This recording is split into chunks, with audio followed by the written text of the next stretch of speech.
Professor Tony McCartney was a true pioneer in gynecologic cancer care in Australia. He gave hope and life to so many people that he looked after. He was the first Australian to be trained in the subspecialty of gynecologic cancer care by going to the United States in the 1970s to train at the Memorial Sloan Kettering Centre. When he returned in the late 1970s to Western Australia, he set up the Western Australian Gynaecological Cancer Centre. He was the pioneer of the laparoscopic hysterectomy in Australia, and his enthusiasm brought everybody else who was interested in the space into gynecologic cancer care and laparoscopic surgery. It is perhaps Senator Michaela Cash's comments which sums up what Tony McCartney meant to so many.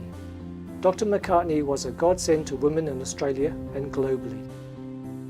Following Tony's passing in October 2011, after a brief cancer-related illness, the Gynaecologic Cancer Research and Education Fund was established through the Women's and Infants Research Foundation to commemorate the life and work of Professor Tony McCartney. I met with Tony's wife Jacinta to have a conversation with her to reflect on the many contributions Tony had on gynecologic care in Australia and worldwide. Jacinta, thank you for joining us today. My pleasure, you. It's so good to catch up. Yes, it's a pleasure for me too. So I'm just going to go straight into it and ask you about some urban myths that I need to clarify. Yes. So Tony used to get a phone call at 6 o'clock every morning. Now, what was that all about? And did he actually get those phone calls? He certainly did. It used to annoy me a bit sometimes, but he was so dedicated to making sure his patients had the right care that he wanted to know their progress every morning before he started work. Yes. Either to be able to plan his day or to decide whether he needed to come in and see these patients before he started his day of consulting or surgery. So yes, every morning at 6 a.m, bar Saturday and Sunday. I did say no phone calls on the weekend. But yeah, it was very important for him to get that phone call. And the other urban myth is that we understand he used to consult very late in his private rooms. And legend has it that women would bring the knitting and the thermos flask of coffee or tea to the appointment. Is that true? And a good book, yes, absolutely. Tony never wore a watch, and as everyone who worked with him knows, he was terribly late all the time, had no sense of time.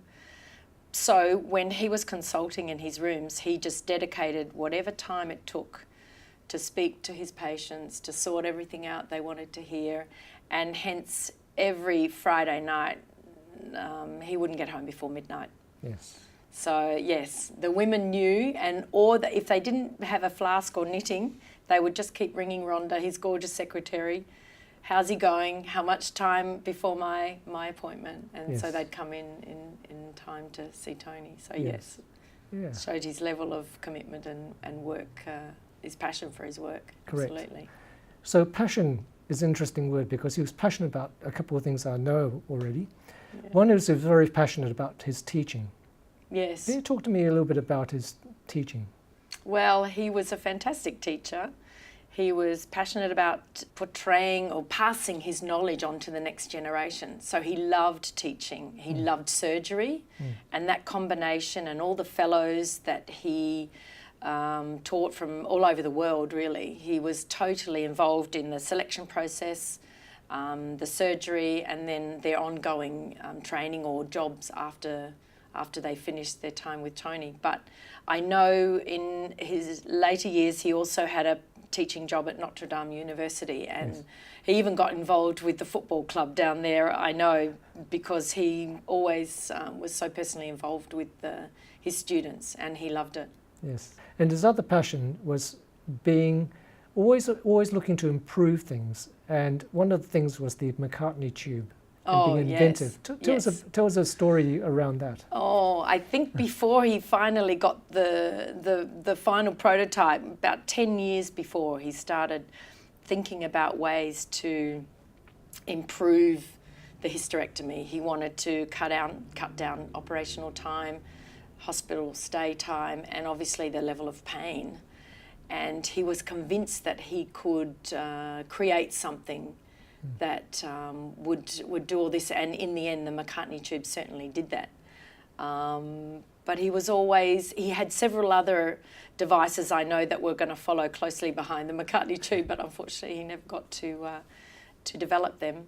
But no, the tube, he would have been so proud to even know that it was still called the McCartney Tube now, but it was his greatest achievement, I'd say, in his work to have created something that is still used all over the world. That's right. By his fellows, and you were part of the training with him, so absolutely. you know the process of it and what he went through, because it wasn't easy. He had a lot of opposition, as you know, and skepticism, I suppose. But he was very courageous, and he just continued until he was successful at it. It's definitely a very good story, because it is still used around the world, as you know, by many people, and they find it is invaluable for doing the type of work they do. Yeah. Oh, it's fantastic. No, it's a fantastic time in his life, surrounded by young, eager students and other surgeons who were open to learning this new procedure, because he literally created it. Fantastic for him. He was very proud of it. Now, just moving on to his surgical skills, Tony was legendary as a surgeon. He had remarkable surgical skills. Yes. Now, you may not have seen him operate, but what was he like around the house? Was he actually useful with his hands? He certainly wasn't a handyman, I can say that. But I think he had special qualities. He had excellent hand-eye coordination, which is obviously part of being a good surgeon. He was a good tennis player. He was a good football player. In fact, he was the uni captain when they won the Australian Cup. He's a great golfer.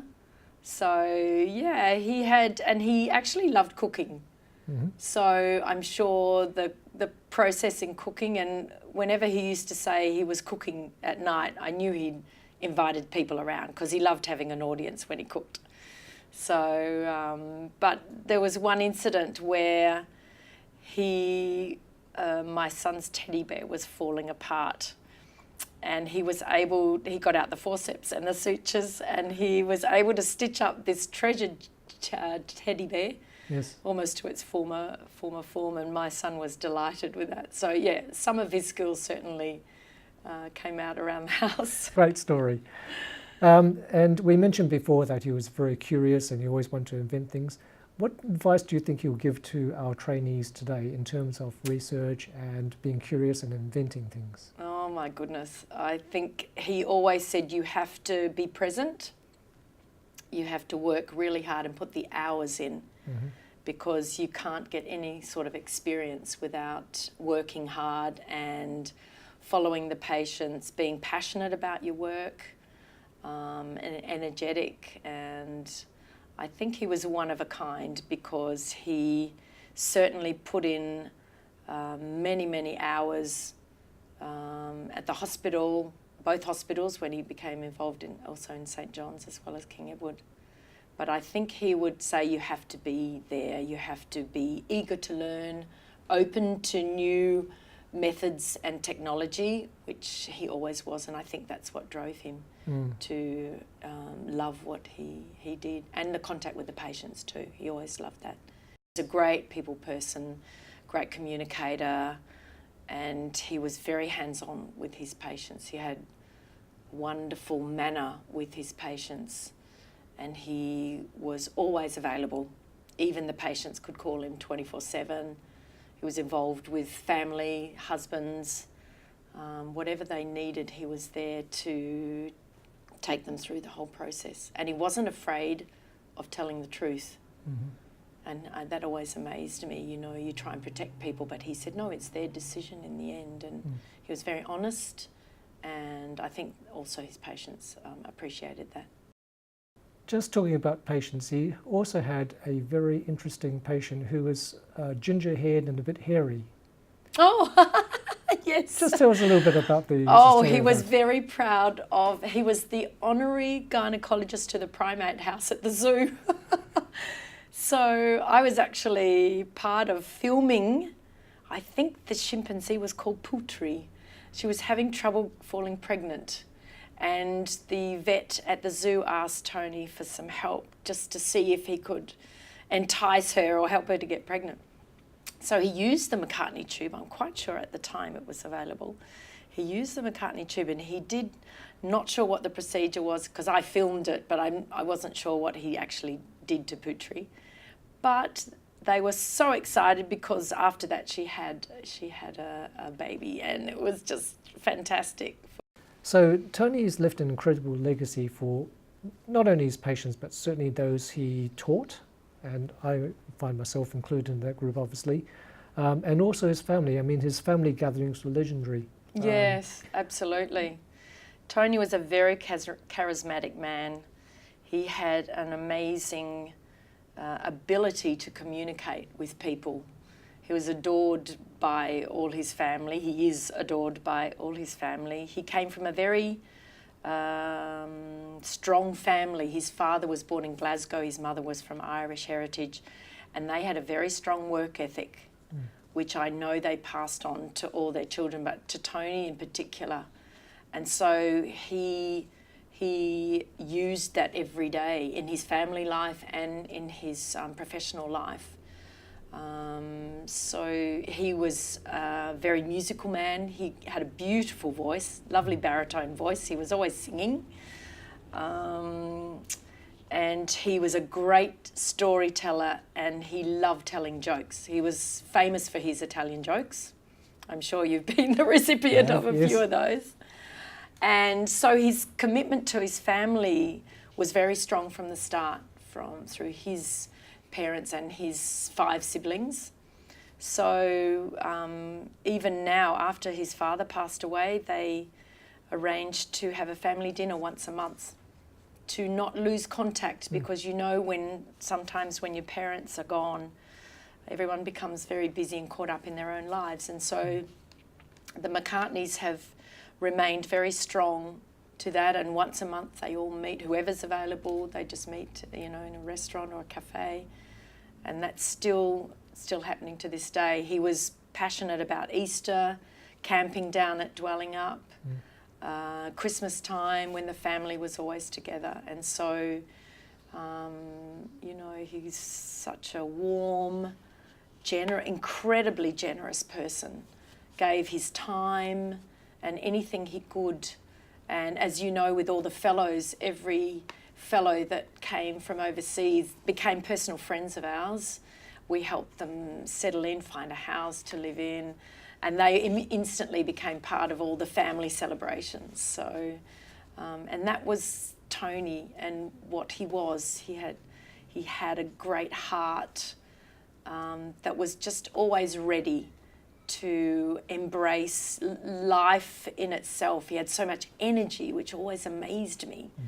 Even after doing a full day surgery or in the rooms, you know, he would come home and just still have so much energy and always giving, incredibly generous in giving himself and to his family and his patients and his colleagues. And knowledge. He was such a knowledgeable man. The one thing that I regret, we often said, wish we could tap that knowledge that he had. He was an avid reader, he loved history, and was just always captivating in everything he did in his life. So yes, he's left a huge hole. So Jacinta, look, thank you for coming today, and thank you for sharing all those stories. They are such strong memories. They evoke such good thoughts, don't they? Absolutely. Just to be able to share that, it's been good for me. My pleasure. And I'm so thankful that you could actually spend the time. No, it was lovely talking to you again too, because a lot of those memories came back, and they're always very warm and they make you smile. And it was my pleasure too. Thank you, Yi. No, thank you.